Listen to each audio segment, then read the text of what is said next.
Okay, here's how Prim's algorithm works. This is the first algorithm that we'll use for minimum spanning trees.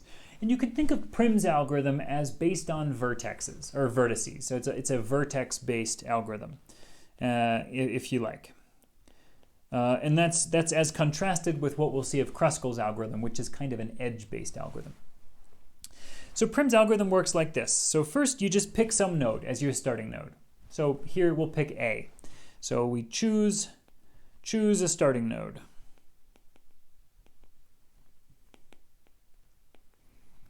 And in this one we'll just pick A. Arbitrarily. Doesn't matter which node we pick.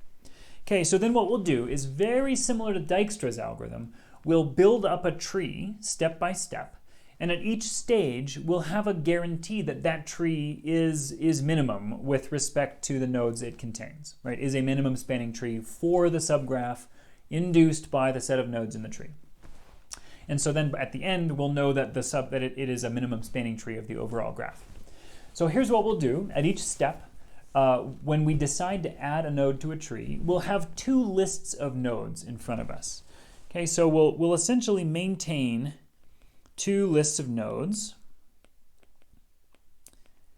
So the first is going to be nodes in the tree, along with information about how they're connected to each other. And the second will be nodes not in the tree. Surprise, surprise. Nodes not in tree. Along with information that tells us how far away from the tree they are. Right? So what does it mean to be far from a tree? Well, for each node, they're either connected to the tree or they're not connected to the tree. If they're connected to the tree, then their distance from the tree is just the weight of the smallest edge that connects them to the tree. So nodes not in the tree plus, for each of those nodes, plus the min cost edge connecting to the tree.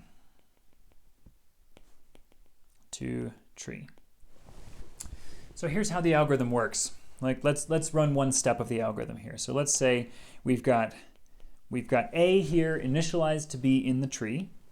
What is A connected to? Well, A is connected to B, A is connected to E, and A is connected to D. The weights here are 5, 4, and 3. Okay, and then there's other nodes too that aren't connected to the tree. We would say their distance from the tree is infinity.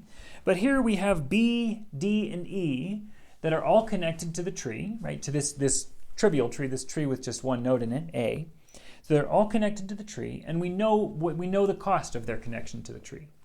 So what Prim's algorithm says is at each stage, add the node that has the shortest connection to the tree. And that's it. Just repeat that over and over again until you have added all nodes. So which node has the cheapest connection to the tree? Well, we've got 3, 4, and 5, so the cheapest connection is 3, and so we add D. Right? So how does the step go? So at each step, what do? We add the node that is not in the tree, right? That has the cheapest connection to the tree. Add node, and we can pose this in a greedy way in just a moment here, but at each step we add node with cheapest is fine, right? With cheapest current connection to tree. Okay, and this step is very similar to the Dijkstra step. Recall the Dijkstra step said, at each step, add the node that is closest to A via the tree. Here we don't care about path lengths, we just care about the weight of the tree. So what we'll do is we'll add the node that is closest to the tree, right? That increases the cost of the tree the least, is one way of thinking about this from a greedy standpoint. So our greedy step is at each step here, we're going to try to maintain a cheap tree. And the way we maintain a cheap tree is we add nodes that increase the cost of the tree as little as possible. So that's the approach here.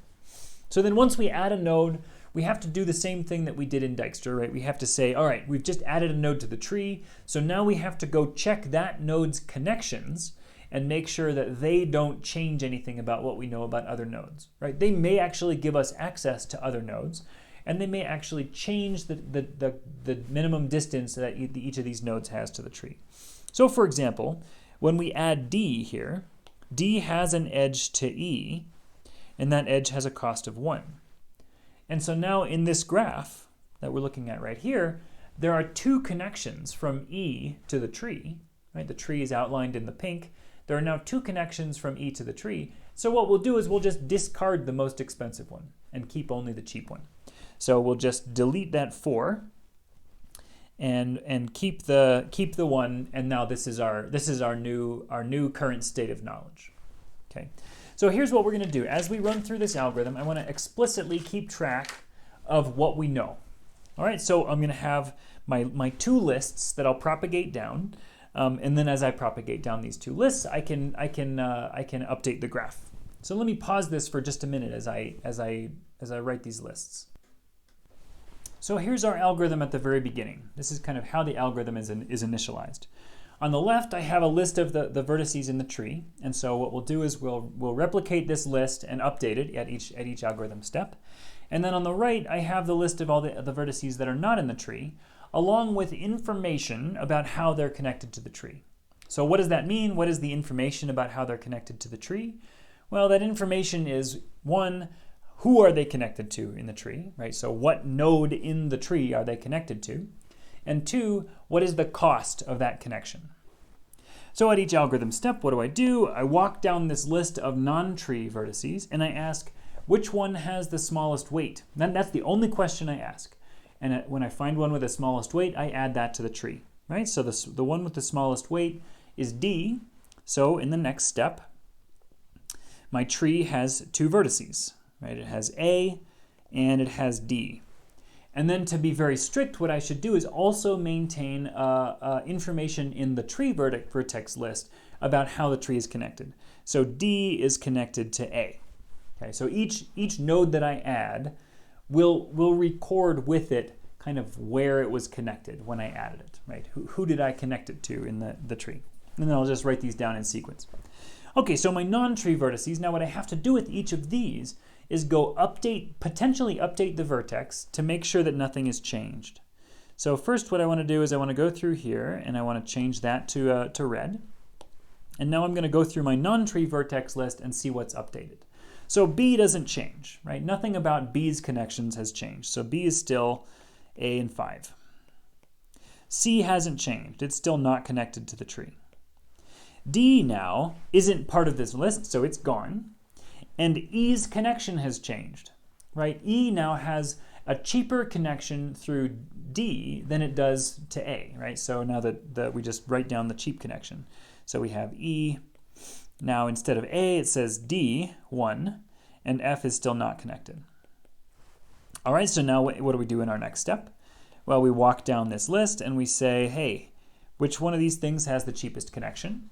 And we see that E has the cheapest connection. So there we go, we pick E to add to our tree. So let's go ahead and add E. So now E is part of our tree. And so now what do we have? We've got A connected to the tree, we have D connected to A, we have E connected to D. And now let's go update our numbers on the rest of our list. So now notice that B has 2 possible connections to the tree. So B is connected to A with a cost of 5 or to E with a cost of 4. Right? So we have to update B now in our list of non-tree vertices to reflect the fact that now it has a cheaper connection to the tree.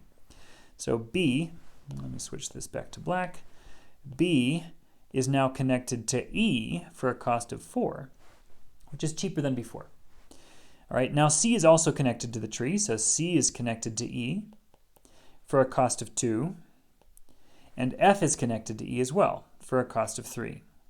Right, so now all of our nodes have some connection to the tree. So now it's just a matter of going through this list and finding the ones that are cheap. Right, so who has the cheapest connection? Well, it's C. So now we add C to the tree. So there we've just added C. And so what are we going to do? Well, we're going to update our tree vertices. So this is A, D to A, E to D, C to E. And now we have to go update our best known connections between these vertices and the tree. So we only have 2 vertices left that aren't in the tree, so let's look at them. So B here has a new best known connection to the tree. Right now B is connected to C with a cost of 3, which is cheaper than its original connection to E at a cost of 4. So we update B, it's connected to C with a cost of 3. And now F has the same cost of connection as before. So whether F connects to C or F connects to E doesn't make any difference. It's going to cost 3 either way. So we might as well not update it. So F is connected to E with a cost of 3. All right, in our next step, what do? Well, the next step, we look at this list and we say which one has a cheaper connection. You know, they both have a connection that costs 3, so it doesn't really matter which one we add. So we'll just break ties alphabetically, might as well, and say let's let B enter the tree. So now B is in the tree, and so B is going to be, here what I'll do is I'll include this here, and it's connected through C. Okay, so there's our connection, and so now we have A in the tree, D connected to A, E connected to D, C connected to E, B connected to C, and the only thing left here now is F. And we're just going to copy down F's original connection information because F, it's either connected to C or to E. They're both through 3, and so nothing's changed. So we'll just copy down what we had last step. And then as our last step, we'll add F to the tree through E, because that's how we have it written right here. And then in the end, we have F connected to the tree like that. And so now what I'll do is I'll go and delete. I'll delete the edges that aren't part of our tree, just so that we can see that, yes, indeed, this is a spanning tree. And if we trust the algorithm, we know that it is a minimum spanning tree. All right, so that's how Prim's algorithm works. I'm not going to give you pseudocode for this, and I'm not going to do a formal complexity analysis, because it turns out it's exactly the same as Dijkstra's algorithm. So the pseudocode in the book is much, much less explicit than the pseudocode for Dijkstra's algorithm. So it's worth taking a look at, just so that you can see kind of differences in how you might represent 2 algorithms that are essentially the same. But notice that the idea here is really completely identical to the way Dijkstra's algorithm works, right? We maintain a list of nodes that are connected to the tree, and we maintain a list of information about those nodes in terms of how they're connected. In Dijkstra's algorithm, we record their distance to the root node. In Prim's algorithm, we just record their distance to the tree.